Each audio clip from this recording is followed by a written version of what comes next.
When we got to the Church of the Nativity, Barry explained the different sized doors and the humility gate, or the humility door. You have to bow to get underneath it.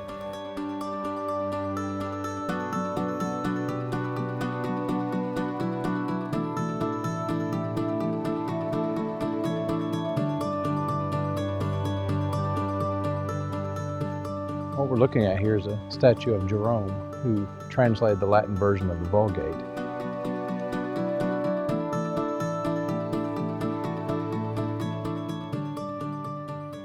Barry, these arches are incredible. They are. They're really pretty. I'm really glad you brought me here. Oh, this is one of the places I really love to come. But as pretty as this church is, there's something underneath the ground that I think you'll be interested in.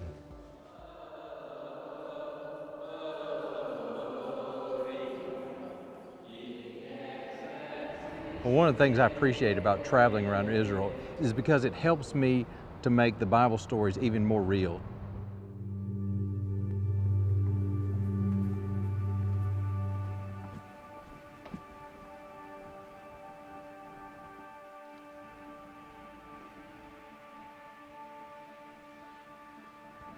Barry, in Matthew chapter 2, Matthew records that after the birth of Jesus, Herod is trying to get him. He's threatened by this king that's going to take his kingdom.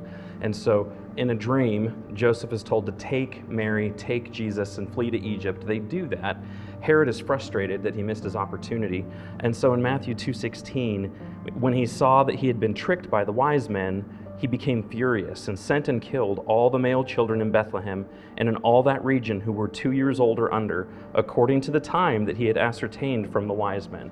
Now, that verse is connected to what we're standing next to. It is. What they found in here are a number of burial chambers and ossuaries in which small children, very young children, were buried. There's some first century tombs down there that they think this is where a number of the babies that during the first century were buried. And this possibly relates to the story in Matthew's 2nd chapter that we read about. Now, when my mind goes to that event and I read through the Gospels, I think of a larger city. I think of hundreds of children, thousands of children that would fit that criteria. But that's really not what's going on here, is it? No, it's not. In fact, Bethlehem of modern day is around 60 to 70,000 people. Bethlehem in the first century would have just been several hundred.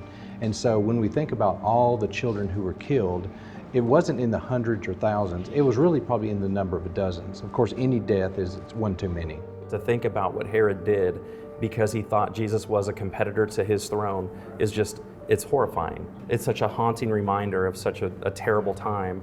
And all of that was an attempt to get at Jesus as an infant. It was very sobering. It's very sobering to think about. Down in this cave, they found the remains of children that Herod massacred trying to kill Jesus as an infant. And to think that that was the way things worked, I mean, Herod the Great ended up killing some of his own children, one of his own wives, so it wasn't unprecedented for him. But that's not something that civilized people do. That's not something that's a part of our culture. And so it was sobering. It really established the reality of the event. This isn't something that was imagined. It wasn't something that was made up. You know, with fairy tales and everything else, you want to dress things up and get rid of the ugly parts. And the Gospels don't do that. The Gospels say, this is what happened, even if it's not pleasant, even if you wish it hadn't. And that was one of those moments.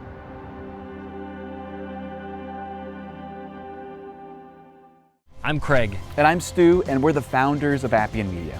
We really hope that you've enjoyed the content that you've just seen. This was only made available through the generous donations of so many of you. We believe that the world should have biblically accurate, visually engaging content about the Bible, and it should be free for everyone.